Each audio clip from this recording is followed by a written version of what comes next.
သင်ခန်းစာဆိုရင် 𝐓𝐢𝐜𝐤𝐥𝐞 ပါမယ်ပေါ့နော်အဲ့ဒီသင်ခန်းစာတွေမှာပို့ပြီးတော့တည်ချသွားတယ်ကိုယ့်ရဲ့ passion ကပါလဲဆိုတော့ပို့ပြီးတော့တည်ချသွားတယ်ဒီ teaching career ကိုတော့မယ်ဆိုတော့လည်းပို့ပြီးတော့တည်ချသွားတယ်ပေါ့ Hello မင်္ဂလာပါညီမနာမည်ကတော့မြတ်တယ်သာပါပါအသက်23ဖြစ်ပြီးတော့တောင်ကြီးကနေလာခဲ့တာပါTalent Factory မှာတိုက်ခင်ကတော့ Tickle page ကနေပြီးတော့ teaching method လေးတွေလိုမျိုး science experience လေးကြည့်ပြီးတော့အရန်ကိုလာပြီးတော့ join လုပ်ခဲ့ရပါတော့ဒီကတော့ဒီရှယ်တွေကဒီကျောင်းမှာဒီလိုတင်တဲ့တောင်ပဲလောက်ဆိုပြီးတော့ချတင်တာမဟုတ်ဘဲနဲ့အတန်းချိန်တစ်ခုချင်းစီမှာ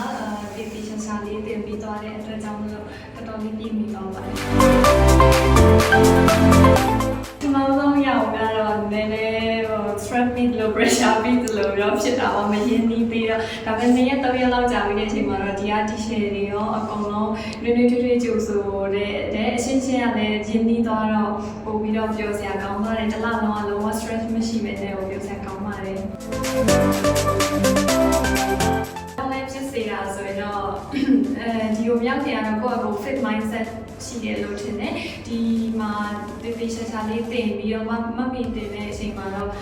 ပြောင်းလဲလာနိုင်တယ်လို့ထင်တယ် group mindset ဖြစ်လာပြီလို့လည်းထင်တယ်တခုခုဆိုလို့ရှိရင် game တခုကစားနေဘယ်လိုမျိုး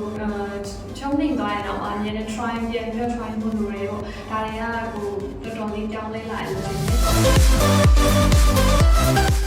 photo လုံးသင်ခန်းစာဆိုရင် 𝐓𝐢𝐜𝐤𝐥𝐞 ပါမယ်ပေါ့နော်အဲ့ဒီသင်ခန်းစာတွေမှာပို့ပြီးတော့တည်ချသွားတယ်ကိုယ့်ရဲ့ passion ကပါလဲဆိုတော့ပို့ပြီးတော့တည်ချသွားတယ်ဒီ teaching career ကိုတော့မယ်ဆိုတော့လည်းပို့ပြီးတော့တည်ချသွားတယ်ပေါ့ပြီးခါကျရင်teacher စီတန်းက disability တင်တဲ့အချိန်မှာဒီကလေးတွေကဒီလိုမျိုးပါလားဆိုတော့ပို့ပြီးတော့တည်သွားတယ်ပေါ့နော်ပုံမှန်ဆိုရင်ကိုရီးယားဒီလိုမျိုးကလေးတွေကိုမြင်လို့ရှိရင်တနာတဲ့စိတ်ပဲပထမဆုံးဝင်ကြရဲပေါ့အဲ့ဒီသင်ခန်းစာတင်ပြီးတဲ့အချိန်မှာတော့သူတို့ support ပေးရမယ်ပေါ့လေဘယ်လိုမျိုးလေးတွေလုပ်ပေးရမယ်ဆိုတာပို့ပြီးတော့တည်လာရတယ်မှတ်တရဖြစ်ဆုံးချိန်ကတော့ဒီနေ့ practical အချိန်လို့ထင်ပါတယ်ဒါအရင်နဲ့ပြောရတယ်ပို့ပြီးတော့လည်းရင်းရင်းနှီးနှီးရှိလာကြတယ်ရှင်Tickle Talent Factory ကို join မယ်ဆိုရင်တော့ဘာမှ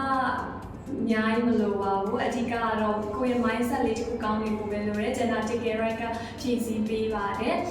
ပြီးလို့ရှိရင်အိမ်ကအပူတွေမိသားစုရှိလို့ရှိရင်မိသားစုအပူတွေကို Tickle right ရောက်လို့ရှိရင်အကုန်လုံးမေးတဲ့အချိန်ကိုပြောစရာကောင်းပါတယ်အဲဒါကြောင့်မလို့ဒီမှာလာ join တင်ပါတယ်နောက်ဆုံးအနေနဲ့ဆိုရင်တော့ဒီက t-shirt တွေရောအတူတူ training တက်တဲ့အမဒီကိုပေါ့နော်အကုန်လုံးကျေးဇူးတင်ပါတယ်အ